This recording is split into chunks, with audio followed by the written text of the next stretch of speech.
भंडारा जिल्ह्यामध्ये पावसाने हिरावला शेतकऱ्यांच्या तोंडचा घास। परतीच्या पावसामुळे झालं होताचं नव्हतं।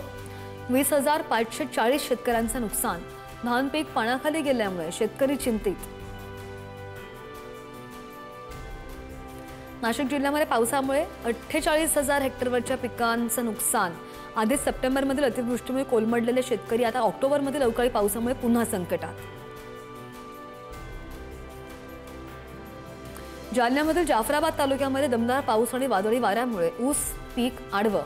शेतकऱ्यांचं मोठं नुकसान। शेतकऱ्यांकडून तत्काळ पंचनामे करून आर्थिक मदतीची मागणी। जालन्याच्या पारद परिसरामधील मका पिकाला मुसळधार पावसाचा फटका।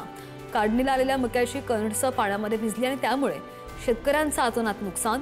हातातोंडाशी आलेला घास हिरावला गेल्यामुळे शेतकरी बरेच चिंतित।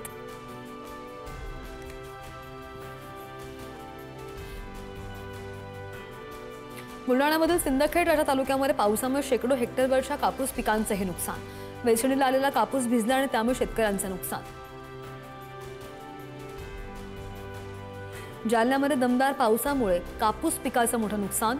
कापसाची बोंड अति पावसामुळे सडून काळी पडू लागलीत आणि शेतकरी चिंतेत आहेत। आर्थिक नुकसानीची भीती व्यक्त होते। संभाजीनगर जिल्ह्यामध्ये पावसामुळे कापूस उत्पादक शेतकरी चिंतेत। पावसामुळे कापसाचे बोंड काळे पडण्यास सुरुवात।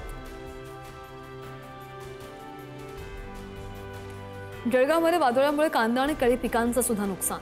कांदा आणि केळी पिकांच्या उत्पादनामध्ये घट। शेतकरी पुन्हा एकदा आर्थिक संकटात।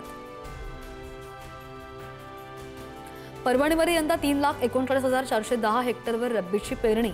यंदा सिंचनासाठी मुबलक पाणी उपलब्ध असल्यानं रब्बीच्या पेरणी क्षेत्रामध्ये वाढ।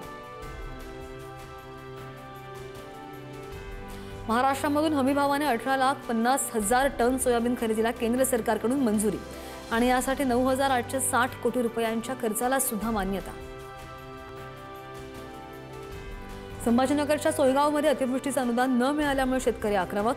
संतप्त शेतकऱ्यांनी तहसील कार्यालयाला ठोकलं कुलूप।